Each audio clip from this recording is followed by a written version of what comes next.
So if I'm being honest, what prompted this was looking out on the internet.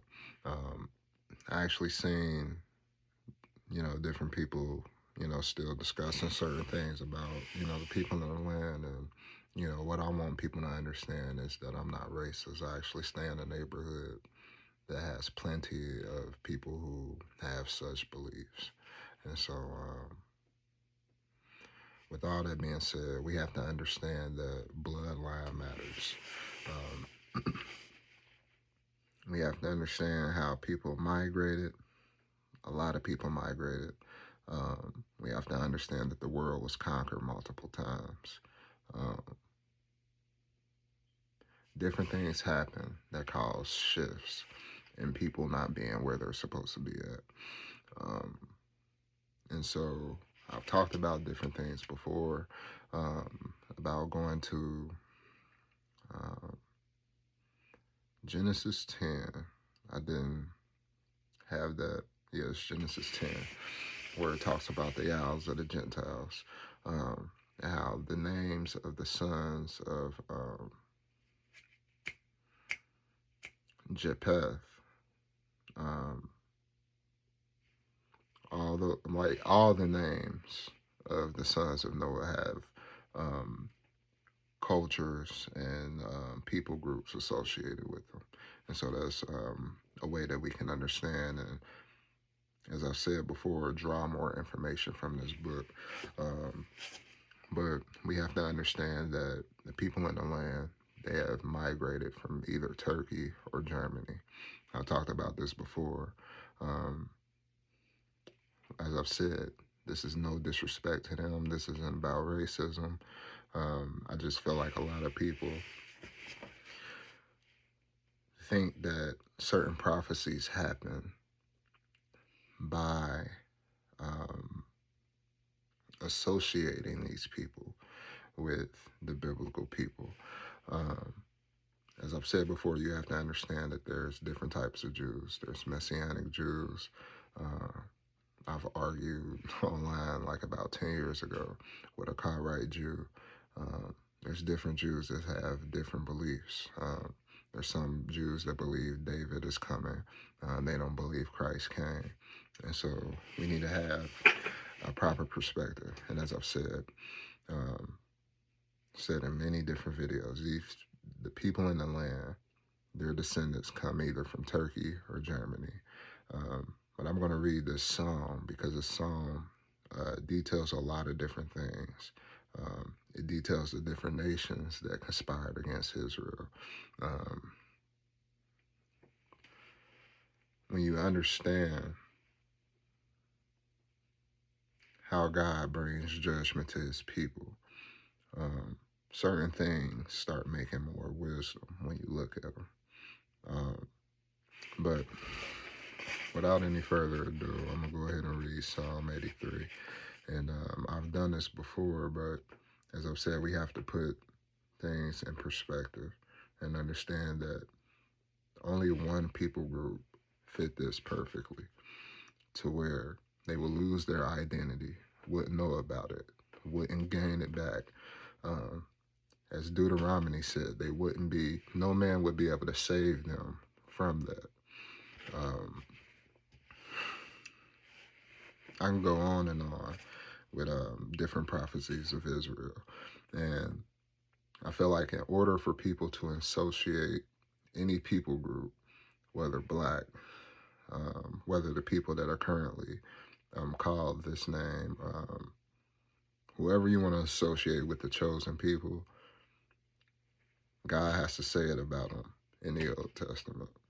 And so I've done this before, but I'm going to read Psalm 83 again since I'm in the book of Psalms.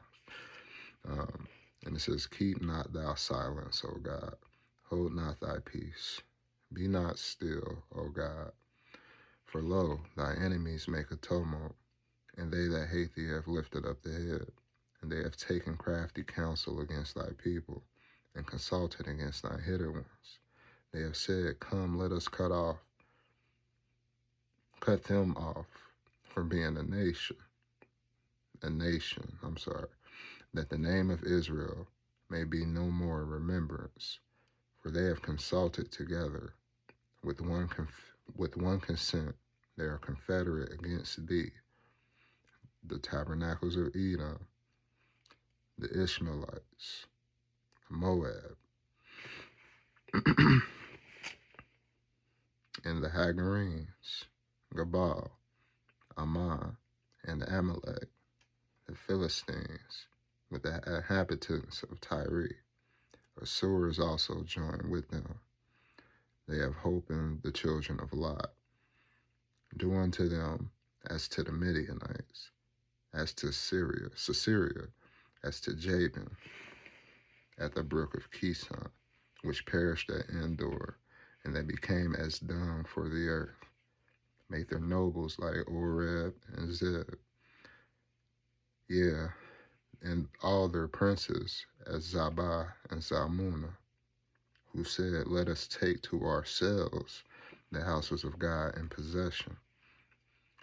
O my God, make them like a wheel, as the stubble before the wind, as the fire burneth the wood, as the flame setteth the mountains on fire. So persecute them with thy tempest, and make them afraid with thy storm, and fill their faces with shame, that they may seek thy name, O Lord.